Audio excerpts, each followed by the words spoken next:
Hello, good afternoon. I am Pramit Pratim Ghosh and you are watching Nation First News because informed is empowered. We begin with the stories making headlines across the country and around the world. From rising geopolitical tensions in the Middle East to the rapid expansion of data centers in India and its environmental impact, we bring you all the latest updates and in-depth reports. But first, let's take a quick look at the top headlines at this hour.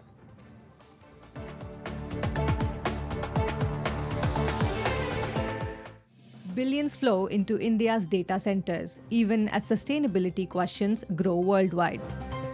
Discrimination persists as LGBTQ community continues the fight for equality and support.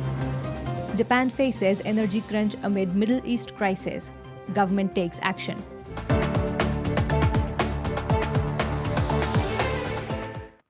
First, an international story from Japan. 15 years after the Fukushima Daiichi nuclear disaster, energy saving is still an important part of daily life in the country. Now, rising tensions in the Middle East have pushed energy prices higher, increasing electricity and gas bills. How the Japanese government and its people are responding to this sudden crisis? Let's take a look at our special report.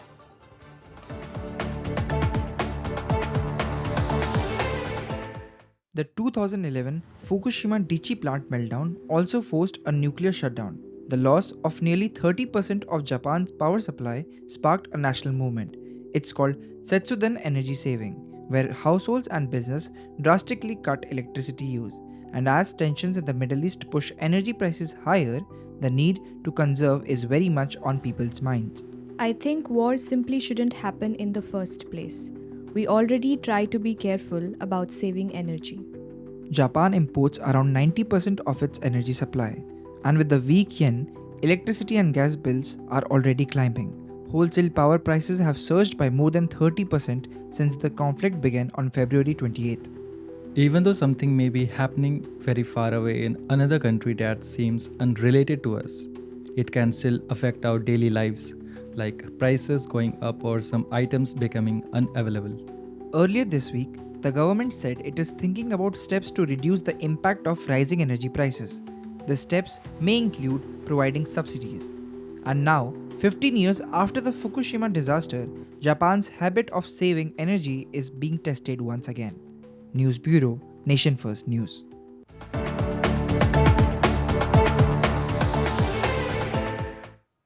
For more insights on this issue, let us now turn to our correspondent, Mr. Akash Patel. Hello, Akash. Hello, Pramit. So what challenges are rising in the supply of Japan's energy needs due to the crisis in the Middle East? And how are the Japanese government and the people there dealing with it?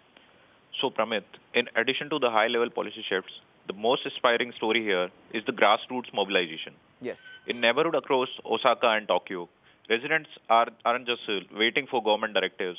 They are reviving the cool biz and warm biz spirit with a 2026 twist.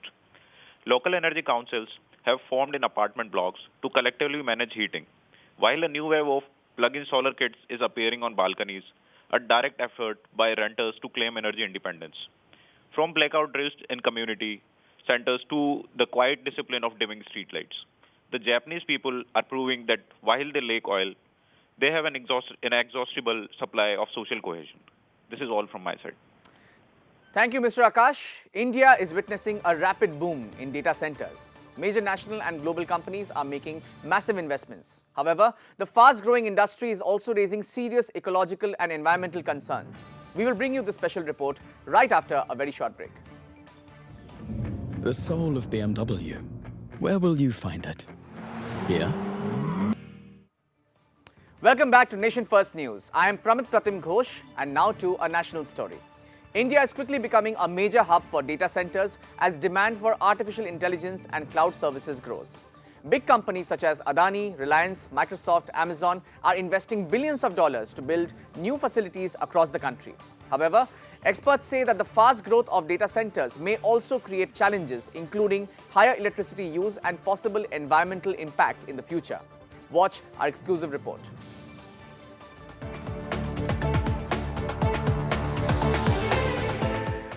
The world's digital future runs on data, and India is quickly emerging as one of its fastest growing hubs.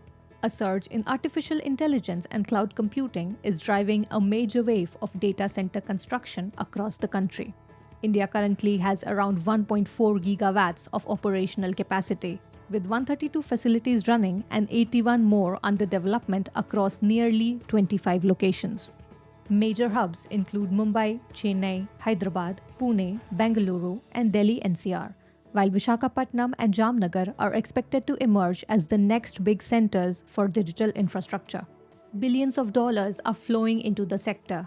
Adani Connex has committed $100 billion by 2035, including a $15 billion AI hub in Visakhapatnam. Reliance Industries has also pledged nearly $110 billion for large-scale data infrastructure, including a massive project planned in Jamnagar. Global technology giants are expanding rapidly. Alphabet plans to invest $15 billion between 2026 and 2030, while Microsoft has announced $17.5 billion in investments by 2029. Amazon Web Series is also expanding as part of Amazon's $35 billion India commitment by 2030. Despite similar risks, India has so far seen limited public scrutiny of the environmental impact of its rapidly expanding data center sector. The challenge ahead will be balancing rapid digital growth with environmental sustainability. News Bureau, Nation First News.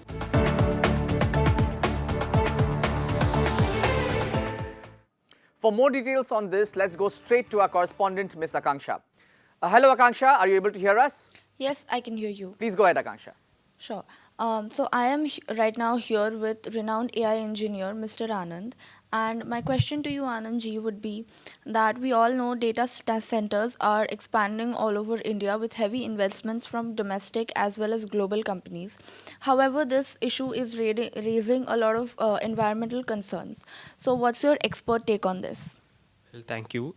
Data centers are beneficial for India's growing economy, especially digital economy, AI, clouding services, and digital infrastructure.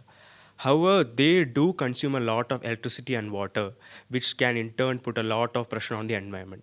So the key to this is not to slow down on agriculture, to make it more sustainable. So companies should adopt much more green energy practices, renewable energy, and also real-time government regulations and environmental standards should be adopted in order to ensure expansion of data centers much more sustainably and responsibly. So according to Mr. Anand, the key to solving this issue is when companies use data centers more sustainably and come up with more sustainable solutions. This was me, Akanksha, with cameraman Shubrat. Back to the studio. Thank you, Akanksha. Now moving towards our local news. The LGBTQ community has long faced neglect, discrimination and hardship in society. Even today, many members of the community continue to struggle for equal rights, acceptance and support. In our local news, we take a closer look at the challenges they continue to face and the kind of support and assistance they are receiving. Let's see our special report.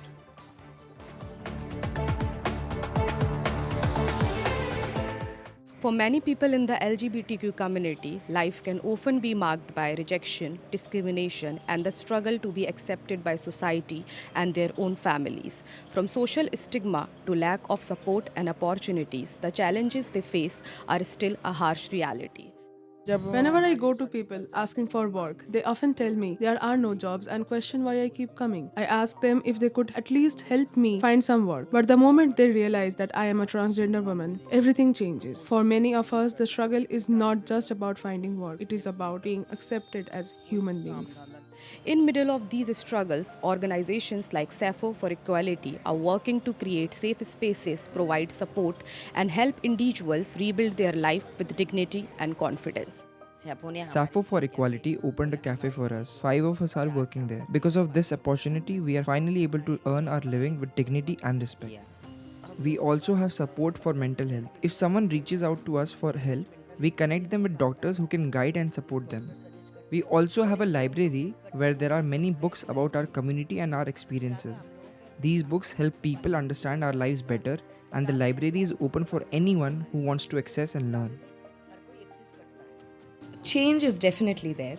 With laws, with policies, definitely there are changes. There's conversations that are happening about queer trans lives. We have heard parents say, हाँ, उसका बेटा queer है, trans है, ठीक है, मेरा बेटा नहीं है. Even though their child identifies as a trans person or a queer person. Organizations like SEFO for Equality continue to play an important role in providing support and a sense of community to those who need it the most. With camera person Abhinav, this is Nivedita signing off, back to studio.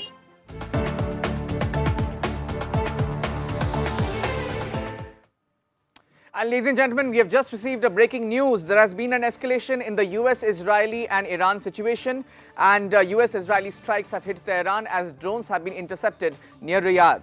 Israel's military says that it has launched a new wave of strikes across Iran's capital Tehran as tensions in the region continue to escalate. Authorities in Saudi Arabia say that air defenses have intercepted several drones near Riyadh. Meanwhile, Iran's Supreme Leader Mojtaba Khamenei has warned that attacks will continue unless bases hosting US forces in the region are shut down. The UN Refugee Agency says that more than 3 million people in Iran have been displaced since the conflict began. This remains a rapidly developing situation, and we will keep you updated about this. For now, it's time to turn our attention to the weather. For the latest update on today's condition, let's go straight to our correspondent for a detailed report.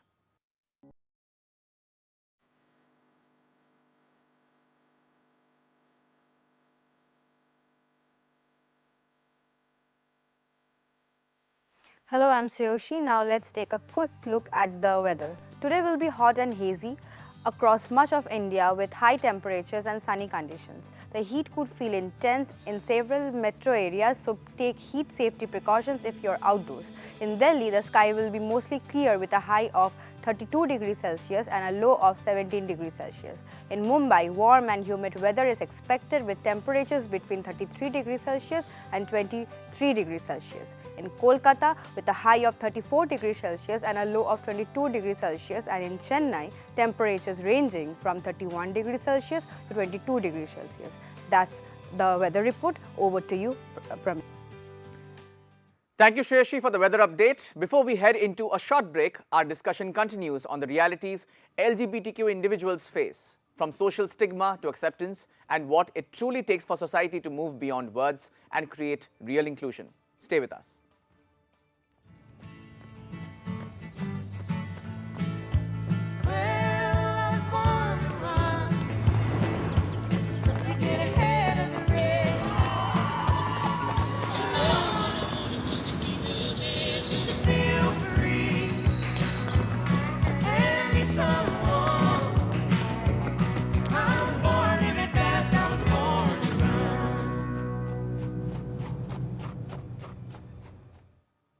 Welcome back to Nation First News. I am Pratim Ghosh. While awareness about LGBTQ rights is growing, many individuals still hesitate to openly express their identity due to fear, stigma, and social pressure. Is society truly accepting, or is support often symbolic? Today, we discuss the challenges LGBTQ people face and explore how real inclusion and acceptance can be achieved. Joining us in the studio today are our guests, Ankana De, a social reformer and coordinator of NGO SAFO for Equality, and Ariel S., SRFTI student. Welcome to both of you. So, Ankana, I would like to start off with you.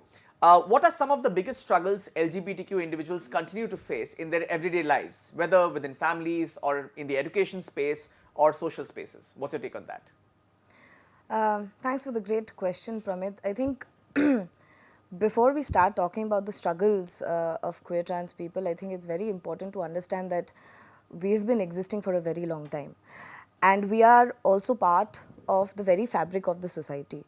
However, the struggles are not singular in nature, they are multifaceted, and they keep on happening based on our intersectional identities. It depends on our class location, it depends on our caste location, it depends on whether we are being able to speak in English, and it depends whether there is financial privilege that we grow up with. Absolutely. For a lot of queer trans people, the first point of violence comes from natal homes, where your identities get, rejected right off the bat. And from there in schools, colleges, workplaces, day in and day out, it's always a fight that I have to make sure that I exist. And as every other citizen of this country, I have the right to privacy. I have the right to decide who I want to love. I have the right to decide whether or not, I want to work in a place which is safe for me. But all these rights are stripped away just because of one marker of your identity, and that is you being queer or trans. even after the Nalsa judgment that has come out in 2014, it's been over a decade now, yet there are institutions who are still not recognizing us, yet this entire debate continues to happen, that these identities are has come down from the Western cultures but is not there in our Indian culture. It has forever existed. If you read the scriptures, if you read history, it has always existed, and our voices has always been subdued because of these structural barriers.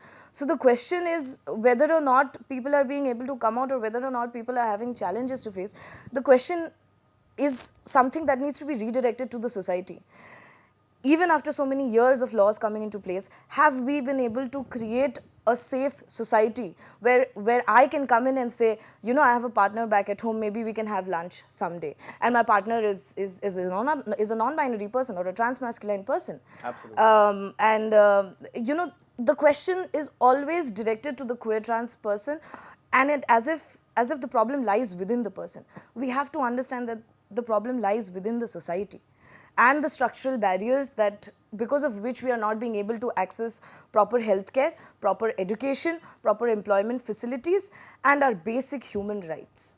I completely agree, and I think you know, that's what society also kind of needs to put into picture. And on that note, I'll move on to you, Ariel. How can society move beyond just symbolic support and actually create safer and more inclusive spaces for LGBTQ individuals? What's your take on that? People, I suppose, for your support to not be symbolic, it has to actually mean something. It has to come with a cost. So just because you can tell me that, hey, I am cool with you being queer, or I am cool, if it comes to the point of like you have to do something that takes a cost, that costs you in your professional or personal life, and you're unwilling to take it, then I think your support means nothing to me. And I think it would be great if people can actually move forward with that. Your support is not just ideological, it has to translate into something that you actually do. Absolutely, absolutely. So I think I would like to take this opportunity to know a little bit about your NGO, Sappho for Equality. What role does this play in supporting the LGBTQ community and helping individuals find acceptance and opportunities? Pramit, organizations like Sappho for Equality have existed for a very long time now. Sappho for Equality has been a charitable trust since 2003. We have existed. It started off as an emotional support group in 1999, and it's been 26 years, right? Wow. And our intent is to have a rights-based perspective while we are having services also, you know, getting available that needs to be done for the community. What organizations like ours and other parts of the country required to do and are doing is basically bridging the gap between the mainstream understanding of LGBTQI realities and our own realities that needs to be out there for the mainstream society to understand. Policies are being drafted, acts are being made. There is an act that is in place, Transgender Persons Protections of Rights Act, that came in 2019. But even till date, you ask people from the community who are grassroots organizers, who are grassroots workers, the kind of struggle it takes for a queer trans person to come out of their natal home, which is a violent place, it's not really a very easy challenge to navigate. Absolutely, and even there. So I think I'll have to interrupt you right there. I would love to continue the conversation, but for the lack of time. But thank you so much for being here and giving us that perspective. And your insights help us better understand the challenges and the path towards more inclusive workplaces. So thank you so much for doing that. And ladies and gentlemen, we would like to hear your thoughts on this discussion. You can share your views with us through our Instagram handle, which is Nation First News. I am Pratim Ghosh, and you're watching Nation First News, because informed is empowered.